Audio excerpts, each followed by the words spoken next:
Hey guys, back with another cross-country video. This time it's leg number 6, and we're going to be going from Kilo Alpha Mike Alpha, which is KAMA, Rich Husbands in Amarillo, Texas, to K Gulf Uniform Papa, which is Gallup Municipal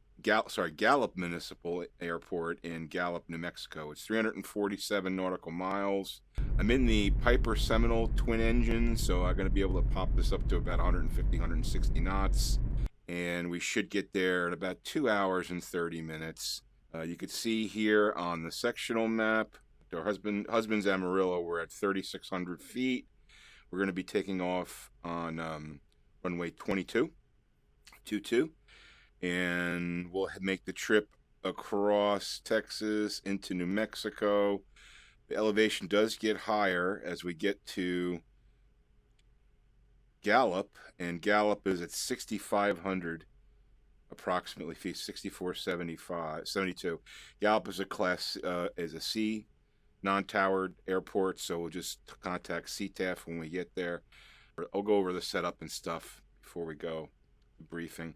But that's basically what we're going to be doing here. We're going to be flying with GPS, straight line, get there as quick as we can, and again, we're in the Piper Seminole today, so got my airport information where we are now. You could pull up the diagram, you could see where we are right there, holding short runway 22, and we're going to take off at and pick up our nav coordinates on the GPS. As you see here, I've got my flight plan all loaded up, KAMA to KGUP, 347 nautical miles, straight shot, and pretty straightforward. So we'll follow that right out to New Mexico. I've got my radio set up. This is a tower here at Amarillo. This is 122.95 is CTAF at Gallup, and then I've got my ATIS here for 18.85 is ATIS here, and 18.375 is ATIS Gallup. I just want to check that, make sure that's right. Let me get my binder. Gallup is 3.7. Yeah, that should be good. So that's our ATIS in Gallup. So we've got I've got a backup flight plan in the 4:30 just in case something happens with the 5:30. So we're pretty solid there. We got a full tank of gas. Engines are warming up here, and get my center here. Zoom back in to where we're going to be. Yeah, that might be better because you can see exactly what towns and stuff we're crossing. It does give you some elevation stuff. So in any event, that's our briefing. Pretty simple briefing for the trip. Obviously, we're not on pilot edge here. Okay, there we've got our overlay, so you can see we're at 35.95 right, or 98 right now. You'll be able to keep track of all the stats of the flight as we go along here. All right, so obviously this is a pretty long flight, so I'm going to speed this thing up a little bit. Should be fun. Alrighty, let's get rid of our yoke here. Where's my cursor? Boom, yoke on. And let's just make sure everything's working here. So we've got ailerons are good. I'm going to assume the elevators are good. Let's get this back to clear. Okay. Let's see, flaps working. Where's my gas? Full tanks of gas. Pressure looks good. Everything looking good. It's a daytime flight, so I don't have to worry about lighting. Yeah, so we're good to go here. My rudder pedals are working. It's the first time flying the Piper. This is the AeroSphere Piper Seminole. Love this plane, one of my favorite planes. Rudders are working, brakes are working. Good. All right.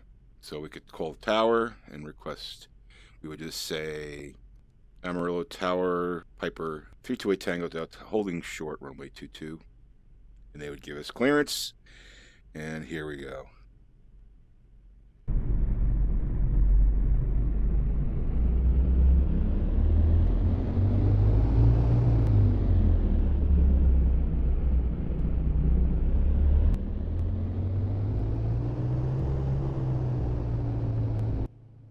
Nice and quiet inside this cabin.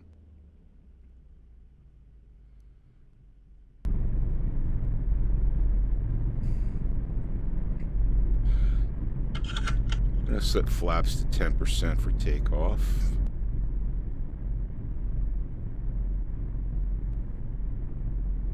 Just to give us a little lift. We're pretty much on our, we're almost on our line here to go. So, oh, I know we forgot. I forgot to listen to the weather. So let's listen to that. Rick Husband Amarillo INTL Information Sierra. 1400 Zulu weather. Wind calm, visibility more than 10. Sky clear, temperature 7, dew point -25.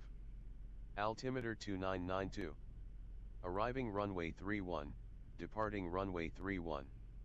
Advise on initial contact. You have Sierra. All right, we have Sierra, but we're gonna leave on 2-2. Now, one thing I noticed about the AeroSphere is that you can't have COM 1 and COM 2 on at the same time, but it does have a COM 3, which I'm wondering where's the COM 3 radio. Have to figure that out. COM 3 would be nice to have. Anyway, we're good to go, and let's get in the air. I got a few things to talk about today. Here we go. Release the brakes.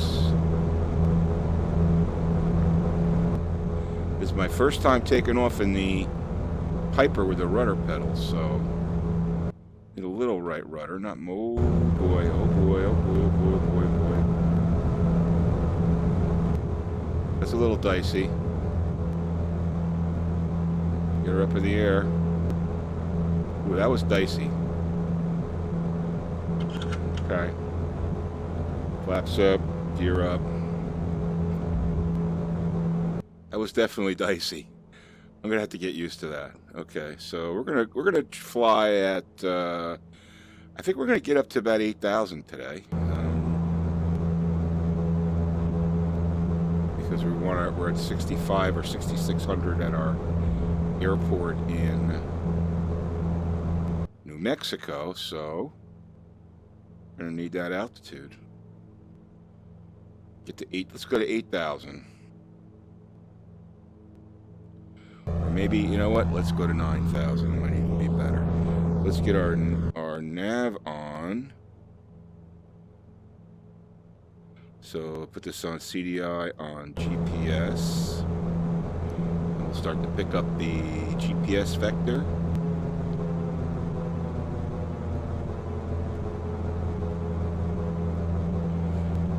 Got the tan Sierra, the tan Seminole today. Little Fargo reference. Climb it to 9,000.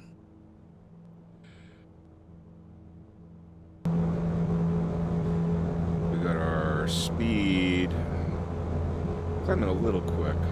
Trim things on. Oh, I just turned the trim off. I mean, I got to remember that trim turns the autopilot off. Always forget that. I don't like that feature too much.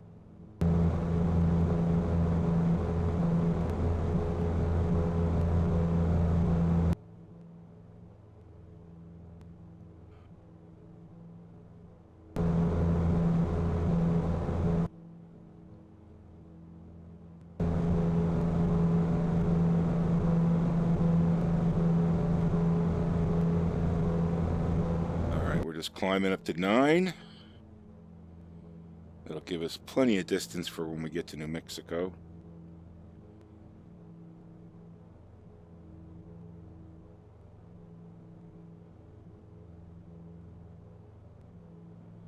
We got 110 knots. I'm not sure what the optimum speed is for climbing with this plane, but nonetheless, we're getting up there. A lot of the same stuff out here in Texas, northern Texas, and New Mexico. We'll go to 8,500. I think that's a fair altitude to be at. And then we'll lean things out so we save some gas.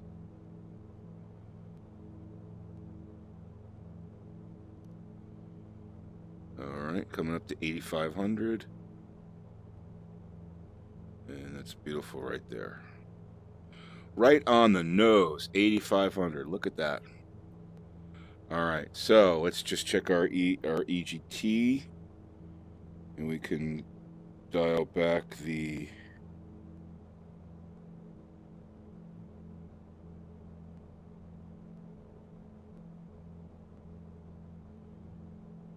mixture. Let's get our carb heat on,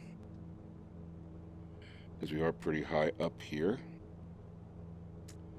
And everything looking good. We're starting to pick up some speed. We're on our mark. We've got actually 2 hours, and we're picking up some time here. Well, that's pretty good.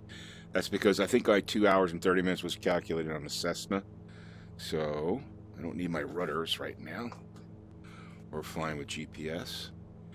And I think we are good to go. Beautiful. Let's just check our frame rate real quick here. We're getting 32 and 95. Good. I did have to back off the settings for FlyInside from 3820 to 2880, which is the second to highest resolution, because in this particular third-party plane, it was really chugging along, and I wasn't getting the frame rates in the headset. So a little less graphic detail, but still very readable. From this distance, I can read everything pretty well. This is a nice plane. It's got it's got good 3D effects. It's got the glass effects. The needles look like they're definitely in 3-dimension. Everything is basically 3-dimension in this cabin. So pretty cool plane, and I love flying it. Get you there fairly quick for a GA plane. So in any event, a couple things I wanted to talk about. Speaking of settings, I did release a VR settings video. It's basically, I did it about a week ago. It's my current settings for FlyInside, X-Plane, and the Oculus Rift. Okay, there's a new tool that came out for, or debug tool that came out for Oculus Rift. In there, you'll see my settings are 200% super sampling, and I've got ASW on auto. I believe that helps with frame rates in the headset on the Oculus side. So that's one thing to look at. And on the FlyInside side, the graphic detail, I'm basically, depending on the plane and the scenery, I'm switching between the highest level I try to be on at all times was a 3820, or the next to highest was a 2880. In most of the places in Pilot Edge with the Cessna, I'm able to run it at the higher, which is good because it just makes things easier to see, especially in the distance, because I find like spotting other traffic, 10 miles out is a little hard. You have to use the zoom feature to do that accurately, and you've got to kind of squint to see stuff. So that's a bit of an issue, but there's a little bit of way around that, and having the higher setting helps with that. So if you're struggling with your settings for X-Plane VR, check that video out. You can just easily find it on my YouTube homepage there. Okay. Oculus Rift. Speaking of Oculus Rift, so as many of you know, follow the channel, I had to send my original Rift back to Oculus because it had an issue with horizontal tilting. It was tilting about 3 to 5 degrees to the left, and it was noticeable, and it deteriorated over time. When I first got it, didn't really have that problem. But in any event, I went through some troubleshooting with them, and they decided to send me a new Rift, which I have had for over a week now, and it's been great. No issues with this at all. And I have to give a shout out to Oculus for fantastic support. I did try to recalibrate. They sent me this recalibration tool, which I'm not allowed to distribute to anybody by penalty of death. No, I'm just kidding. They don't want you distributing it because they're afraid people will screw up their systems. But we tried that, a bunch of other things, and support was responsive. And when all else failed, they decided to send me the new Rift, which was basically I got within about 5 days, I think it was total. So sent mine back, got the new one, hooked it up, everything worked great. So anyway, I just want to give an update on that for those, because there was a couple people concerned about that. I'm glad that I did that. Along the lines of my system, I added another 16 gig to my PC, and 32 gig total now. The reason why I did that was I read a couple places about ortho and saying that the more RAM you have, the better. It was only like $120 to do that. It's something that I had been meaning to do for a while. And frankly, I should have probably done when I first built the PC.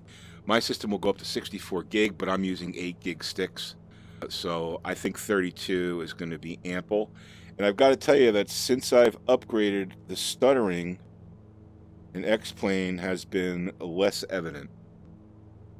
I mean, maybe it's just me, but things are, seem to run smoother. And the micro stutters, there's a lot less micro stutters. Now, I'm running 11.01. I'm expecting with 11.02, when that's GA, for that to improve that even more. But in any event, I could tell you that maybe it's just like a mental thing. Like I said, oh, I put 16 more gig in there.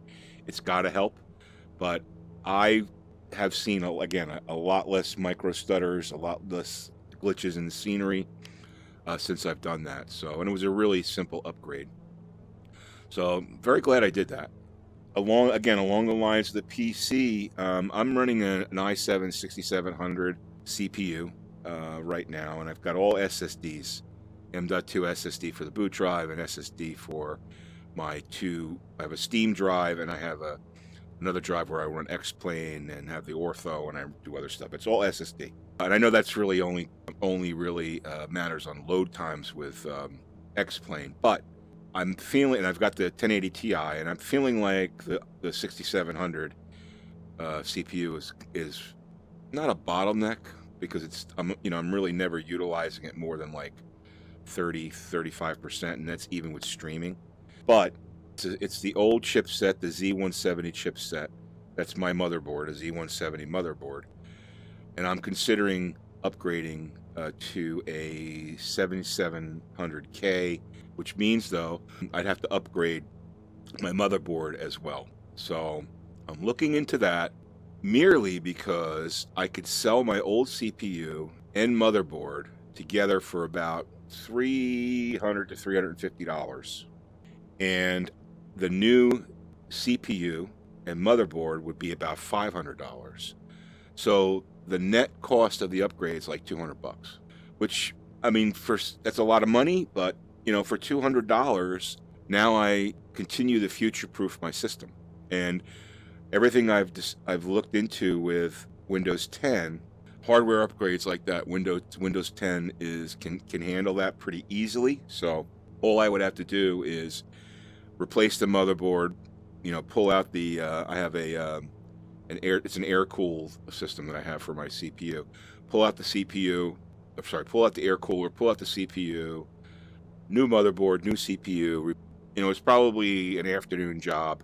Something I've never done before. I mean, I've built PCs, but I've never done an upgrade like that. And I'm really consider doing it because, like I said, when you net it out, it's like a $200 total cost. And I'll get the new chipset, the Z270 chipset, which has some enhancements.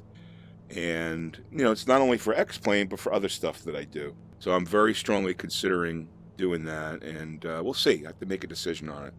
First I have to have the time to do it. Second, I have to cross my fingers that when I do it all, it's going to work, because if it doesn't work, I'm screwed, because I won't be able to produce any videos or do anything, play X-Plane or anything, or not play FlyInsideXP, I should say. It's not a simple decision, but in any event, I'm considering it, and I think it would enhance the system. So let me know what you guys think about that. I'm interested to see if anybody has done a motherboard upgrade with Windows 10 where you replace the CPU. Again, my understanding is I could pull the old motherboard out, hook up the new one, put all the SATA cables for the drives in the same spots, put all the memory in it, etc., and then put the new CPU, and the thing should basically recognize everything and go. We'll see. But that's my understanding. So let me know if you guys have had any experience with that. I've got a couple of planned giveaways coming up for two products. X-Plane Realistic Pro, which is a add-on that gives you deeper immersion, head movement, sounds, G-force, bunch of stuff you could find. Just search on YouTube. You can check it out if you don't know about it. I'm going to be probably doing a review in VR of that. I'm working on pulling together a giveaway, so look out for that. And then also Plane Command, which is the voice recognition add-on that I use for, like here, I'll just give you an example. Set heading bug to 220. Heading bug set to 220 degrees. Okay, or let's go to 268. Set heading bug to 268. Heading bug set to 268 degrees. All right, so there you go. So you have got abilities, and it goes far beyond that. Autopilot, turning on lights, bunch of stuff, setting your radios and stuff like that. It just makes things a lot easier in VR to be able to program your radios. Like I could just say, switch COM 1. COM1 set to 122.95. Switch COM 1. COM1 set to 118.37. Actually, let's switch it back because 122.9 is 5 is Gallup. Switch COM 1. COM1 set to 122.95. Switch COM 2. COM2 set to 118.37. That's ATIS for Gallup. So, in any event, Plane Command's a really cool program. Been around a while. It was just recently updated. It does work with X-Plane 11. So check out their website, but we're going to be doing a giveaway with that hopefully soon as well. The channel gets bigger. You know, I get more and more people interested in advertising and promoting their add-ons on it. So that's only going to benefit you guys. So if you could help spread the word about the channel, the bigger we get, the more kind of stuff like that we're going to be able to do. So I'm excited about it. I think it's pretty cool to help continue to promote X-Plane 11 and also flying in VR in X-Plane 11, which is what I'm really trying to do here. So in any event, that's where we are with that giveaway. And let's see, was there anything else I wanted to talk about? No, that's pretty much it. So that's what's going on with me right now. And we're going to finish this flight here to Gallup. Got a long way to go. Hour and 39 minutes. We've got 300 nautical miles left. So I think it's time to hit the fast forward button and speed through some of this common terrain here and get ourselves to Gallup. So sit tight and enjoy the ride.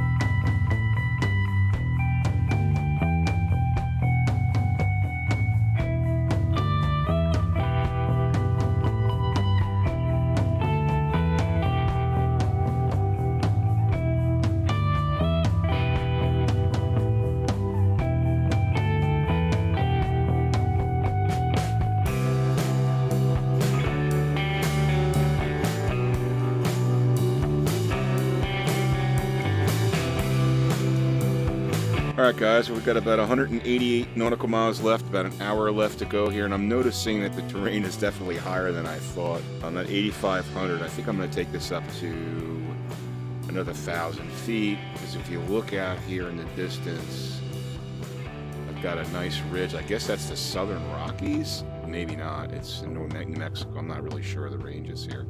But I've got to cross that ridge. I think I'm just going to be touching it. I'm going to be very close. So I just, for safety's sake, we're gonna take this bird up another 1,000 feet.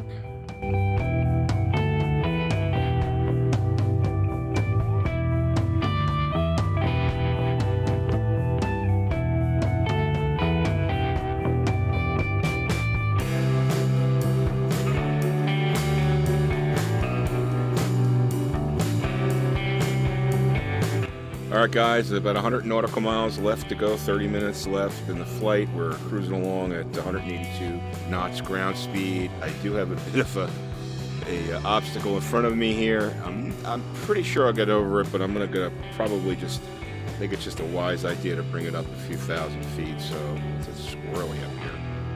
Thin air. So we're gonna bring this up. I guess we'll go about 2K more.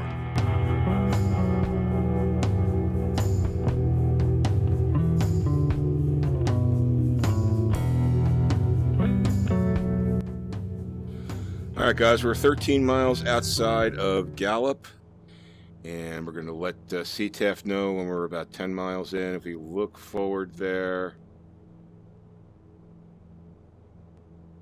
where the hell, there it is, right there, the runway's right there. So we're going to do left downwind entry, land on runway 4. So, should be pretty simple. Let's get our weather. I should have probably got it back there a little bit. Weather. Wind calm, visibility more than 10. Sky clear, Temperature 2, dew point -25. Altimeter 2992.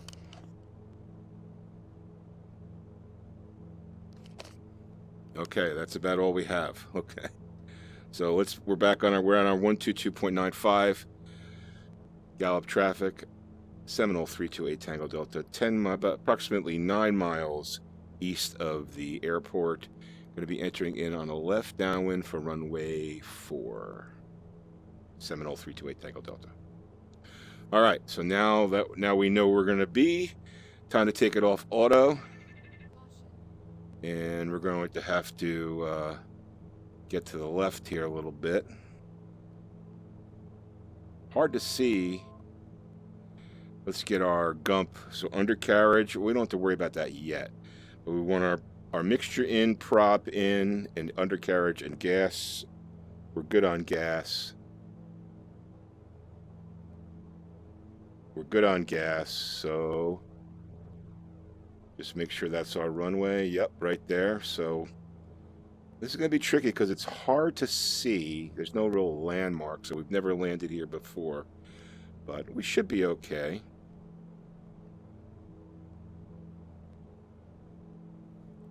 Going to get our flaps on and start to slow the plane down a little bit. Flaps at 10%. And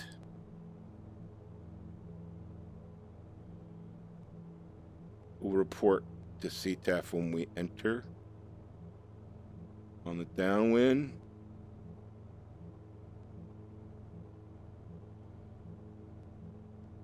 Or this is about 6,600 feet, this airport, so we're at 9,000 now.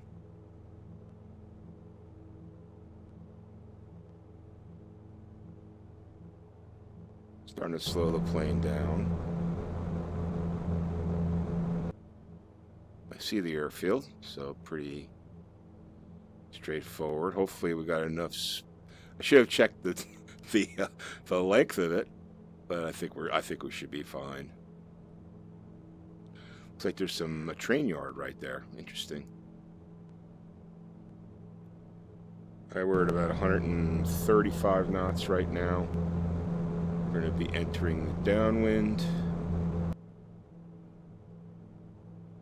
Very touchy controls. Sensitivity very touchy on this plane, so I have to remember that. The Cessna, I'm used to flying the 172 a lot, so that's nowhere near as sensitive. So Gallup traffic, Seminole 328 Tango Delta entering on the downwind runway 4. Full stop.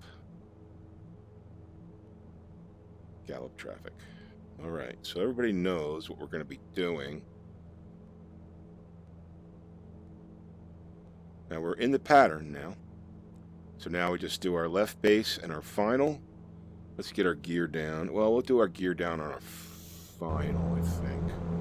I think that's the way to do it. So what are we flying at? We're flying at 110 knots. We're slowing down very nicely. They're midfield right there. Beautiful. Okay. Everything looking good. Wants our gear down, so let's do that. Gear down. The beeping was the gear, so we'll get our gear down. And usually when you're at a 45-degree angle of your landing point, that's when you do your base.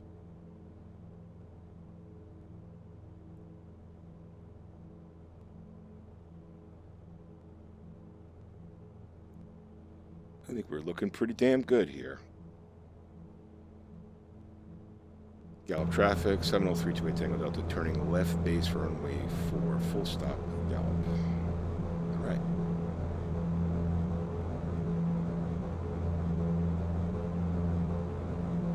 Knots. Doing our base turn.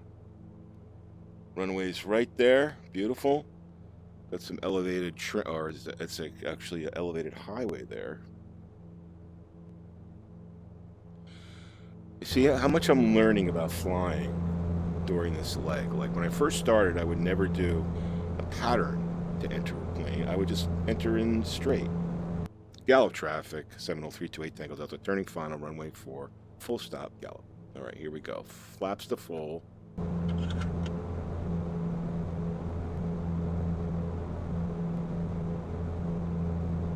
And we got plenty of runway, beautiful. All right, so we got to remember, go up undercarriage, gas is good, undercarriage is good, throttle is good, prop is good, mixture is good. On final.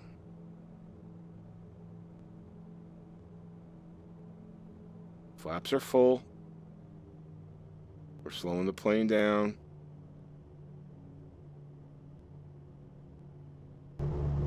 Knots. Flare it out. Okay.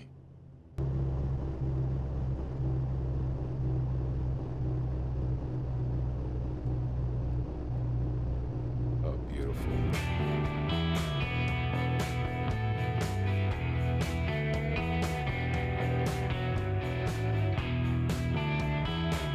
Let's get the brakes on. You gotta get used to those rudder pedals. All right, flaps are up. Slowing down. We'll have to check the next, take the next taxiway. All right, we made it. Nice. A little better procedural this time. Getting better and better all the time. Just learning more about flight, trying to do real world procedures and stuff, and just getting better and better. I feel like I am, at least. So hopefully we can find a place to, here we go. And there's no taxi lines here. This is just a standard airport. So we'll exit right here. Kind of a tight turn, but we should be able to do it.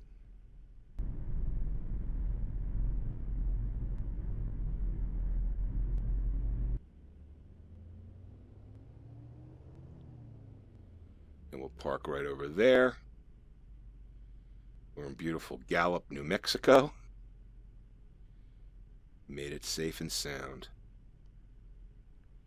Gallup traffic, Seminole 328 Tango Delta, clear runway 4, Gallup traffic. All right.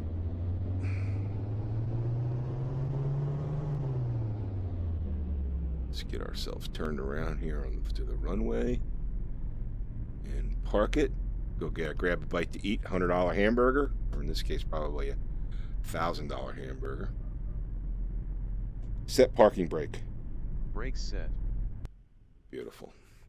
All right, well, that was our trip from, was it Richard Husbands to Gallup, New Mexico.